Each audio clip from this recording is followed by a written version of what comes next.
Copa, va a tocar un tema que ella domina muy bien y le pedimos disculpas por la tardanza y esperamos que sean ustedes receptores adecuados de esta importante exposición. Gracias.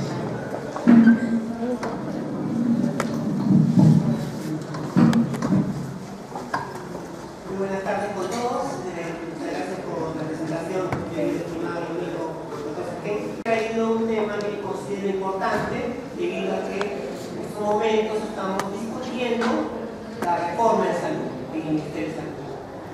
Y el tema de hoy día, la atención primaria en nuestro país, involucra aspectos importantes relacionados con esta ley. No podemos hacer historia, el tiempo no nos permite hacer historia de la salud del Perú, pero sí algunos datos importantes. Es importante retroceder en el tiempo para encontrar los patrones y hacer lo que conocemos hoy día como ingeniería del fracaso. Es decir, aquello que fue bueno y que debió continuar y aquello que fue malo y que fue la causa de la situación en la cual estamos atravesando. Fíjense, en 1940 el 60% de nuestra población vivía en los Andes. Sin embargo, en los Andes no había servicio de la salud. El 51% de las camas se utilizaban para la gente que vivía en Lima y Callao. Y si consideramos las 6 ciudades, resultaba que el 70% de las camas eran para Trujillo, Arequipa, Chiclayo, Piura, Lima y Callao. Y el resto del país, no había nada para el resto del país. Fíjense, en 1960 tenemos que centros de salud había 213 y puestos de salud 177.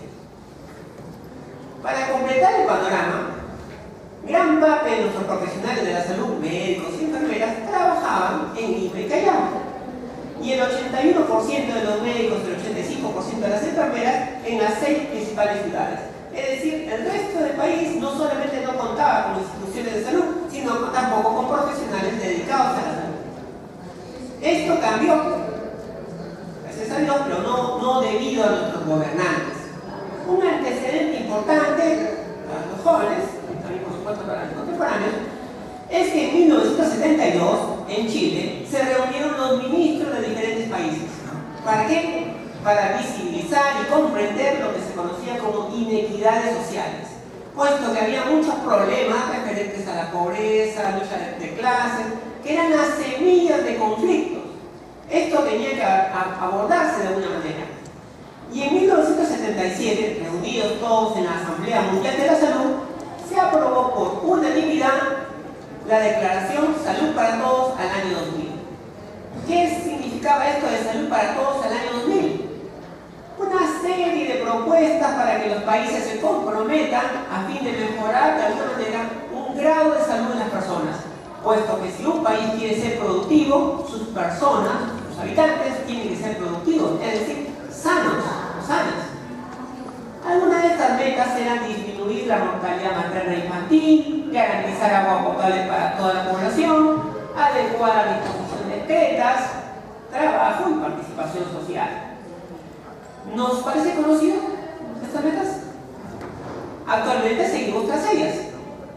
En realidad se trata de equilibrar las desigualdades sociales. Un año después, en Almaty, Kazajistán, el antiguo URSS, se reúnen en la Conferencia de la Salud. Para las Naciones Unidas, una asamblea es un espacio donde se discuten algunas ideas, se muestran evidencias científicas y se sugieren ciertos cambios. Pero cuando se realiza una conferencia, los países miembros se comprometen a objetivos comunes de manera que se implementen y se cumplan en sus diferentes naciones. Es así que Perú firmó este acuerdo. Si en el 77 se hablaba de salud para todos en el año 2000, en el 78, en Almaty, se determina el cómo. ¿Cómo vamos a hacer eso? Se estableció entonces una estrategia, atención primaria en salud, APS. ¿Qué es APS? Es una forma de mirar el servicio de la salud totalmente distinto. Primero hay que enfocarnos en por qué se enferman las personas, es decir, a entender las causas y trabajar sobre ellas. Segundo, hay que entender que el sistema de salud no solo es el sector salud, no solamente son las instituciones que brindan salud, sino todos los sectores. Por tanto, hay que trabajar de manera generalizada. centralizada y coordinada.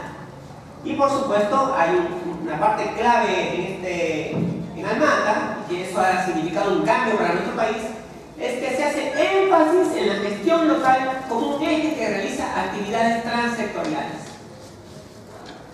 En Canadá, la conferencia de Ottawa, de ahí resultó una carta de Ottawa, se habló de que cómo es que vamos a trabajar APS. Es decir, se diseñó una fórmula. Primero hay que determinar qué son los factores de riesgo.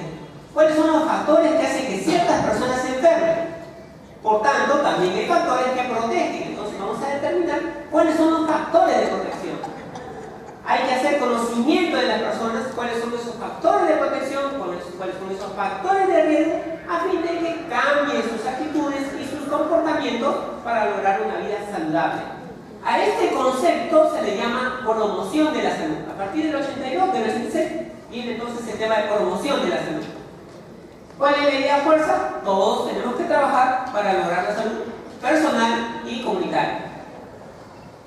Ahora, ¿qué es esto de los determinantes de la salud?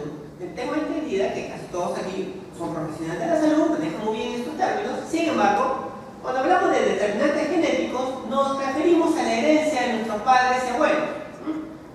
El hecho de que mi mamá, mi abuela tenga hepatitis o diabetes, por ejemplo, no necesariamente implica que yo lo tenga, pero me predispone.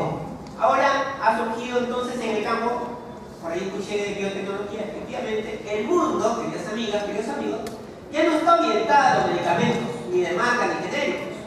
Ahora hablamos de farmacogenética, farmacogenómica. Es decir, detectar aquel gen alterado o que no está, sacarlo del cuerpo, meterle una capsulita, un aditivo, volverlo a ingresar para corregir ese defecto genético.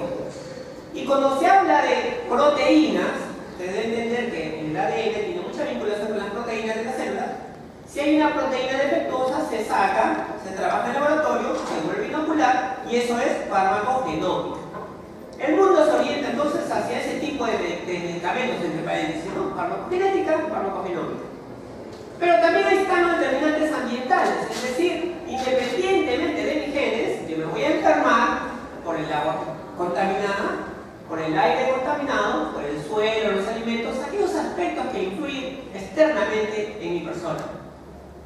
Y existen los determinantes sociales, que son en realidad aquellas situaciones de manera que desde que nazco, cómo es que voy desarrollando mi niñez, cómo es que me educan, qué cosas quiero, cómo me conduzco, cómo me divierto, cómo trabajo, cómo envejezco, todos aquellos factores sociales que de una manera contribuyen con mi salud. Incluso si me enfermo, pueden fortalecer mi restablecimiento o obstaculizarlo. En el 2008, la Organización Mundial de la Salud, después de una serie de investigaciones referentes a todo lo logrado hasta la fecha, sacó una publicación que le llamó Determinantes Sociales de la Salud.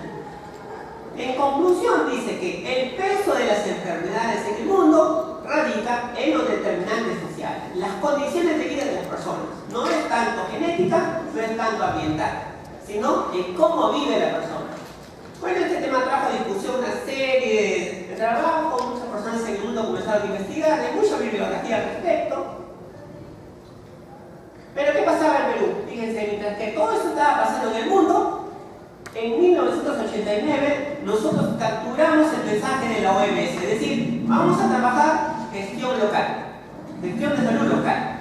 Y se diseñaron los tsunamis. Muchos de ustedes no lo conocieron, porque duró muy breve. Recuerden que en el 92, fecha en que comenzó a establecerse estas zonas descentralizadas de salud, en base a lo que en aquel entonces era un proceso de regionalización. Ustedes recordarán que en el 92 hubo un cambio en la dirección de las políticas del Estado y todo esto se echó abajo.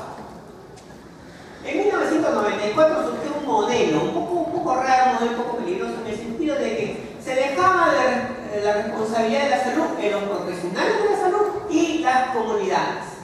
De ahí surgieron los CLAS, Comités Locales de Administración de Salud. Hasta hoy en día no funcionan. Pero ¿cuál es la parte débil de este modelo?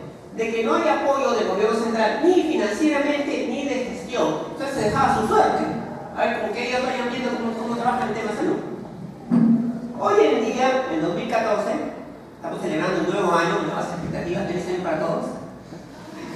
Tenemos 1.447 establecimientos. Gracias a esta influencia, a partir del 88 más o menos, nos dedicamos a crear nuevos centros de salud. El 98% aproximadamente son centros de salud o postas de salud. Tenemos una gran red de establecimientos en todo el país. Desde el 2002, en teoría, el Perú tiene un modelo de salud, el Modelo de Atención Integral de Salud, MAIS. El año pasado, el presidente le cambió el nombre, bueno, le agregó basado en la familia y en la comunidad. El único cambio es en el título, porque desde su original en el 2002, el enfoque ha sido el individuo, la familia y la comunidad.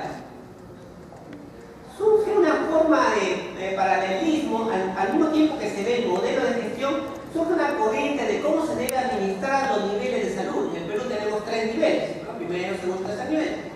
Y esto más que nada para manejar la parte operativa, administrativa, financiera, en convivencia con otros sistemas de salud, la sanidad policial, Fuerzas Armadas, las CLAS, y para contrarrestar el orden surgen los hospitales de la solidaridad y así solo. Más aún la actividad privada que cada día es más abarcadora. Entonces, ordenamiento no podemos decir que hay. Más bien se trata de un entretejido institucional con objetivos dispares, y la reforma que hoy ya se habla debió comenzar arreglando esta situación. ¿Qué dice el MAIS, el modelo de atención? Dice que nosotros tenemos cuatro aspectos importantes que trabajar: promoción y prevención, recuperación y rehabilitación. Asimismo, indica que la parte de promoción y prevención se le deja el encargo al primer nivel, es decir, postas y centros de salud. Y la recuperación y rehabilitación al segundo nivel y tercer nivel, hospitales e instituciones especializadas. Si la red de establecimientos del primer nivel son las que están más cercanas a la población, se entiende entonces que ellos son los responsables de APS, Atención Primaria de Salud. Recordemos que es diferente, los niveles de atención es un concepto administrativo y la atención primaria de salud es un concepto mundial, una forma de abarcar la salud de manera mundial, es una filosofía. Hay una gran diferencia entre los centros de hospital, entre los centros y postas y el hospital, puesto que el hospital aborda la salud desde los aspectos clínicos, mientras que el centro de salud, la posta de salud, tiene un enfoque principalmente familiar y comunitario. Un abordaje proactivo, es decir, es el que va a las casas, el que va determinando dónde hay enfermos, embarazadas. Se supone que esto siempre y cuando se da con la participación de la comunidad y de manera transsectorial. Lamentablemente esto tampoco está sucediendo. Bueno, si un profesional de la salud quiere trabajar en el primer nivel, la mayoría no quiere, las que quieren, de las que están en los postas centros de salud, tienen que entender la dinámica de su población, es decir, la demografía, la epidemiología, conceptos de sociología, psicología social, antropología, si es que se quiere lograr el ideal de impacto. ¿Y cuál es el ideal de impacto? Resolver los casos de salud en un orden del 70 a 80%. ¿Esto qué significaría? Descongestionar los hospitales. Pero para eso, el profesional de la salud que trabaja en el primer nivel tiene que tener capacidad resolutiva. Es decir, las normas actualmente de nuestro ministerio indican que un profesional tiene un límite de actuación.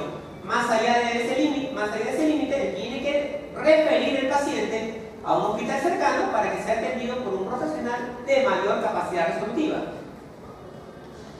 Hay algunas barreras para lograr desarrollar APS en el Perú, principalmente conceptuales. No todos los profesionales de la salud entienden el concepto de atención primaria de salud, muchos se confunden con los niveles de atención. Y hay una lamentable formación profesional en el sentido de que todos cuando egresan de la universidad quieren trabajar en hospitales. Entienden la atención primaria como un discurso ajeno a sus labores. Hay una especialización limitadísima, muy pocos profesionales están especializados en medicina familiar y comunitaria, y el trabajo transsectorial no se realiza en realidad. Deberíamos juntarnos con los comités deportivos, de comercio, culturales, liderados por un profesional de la salud, para encontrar la problemática, analizar la problemática y buscar soluciones. Por último, el enfoque biopsicosocial no se está dando. Si existe una norma en la cual les indica que para abordar cualquier paciente tienen que desarrollar ustedes el biopsicosocial, básicamente solo se están concentrando en lo bio. Bueno, si no se realiza, no logramos combatir estas barreras, entonces el primer nivel no está cumpliendo, no está aplicando atención primaria en salud. Se trata de una institución semáforo que solo va a dirigir al paciente, va a poder paliar de alguna manera alguna enfermedad, pero se va a convertir en un proveedor de pacientes al hospital.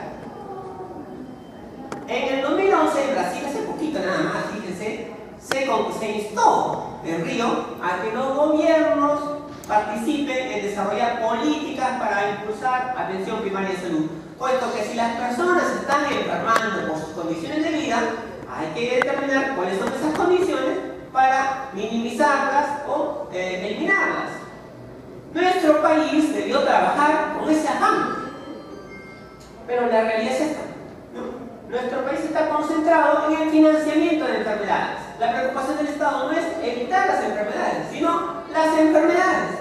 Hoy en día estamos preocupadísimos todo el mundo por cómo lograr disminuir las enfermedades, pero no estamos actuando hacia ese camino.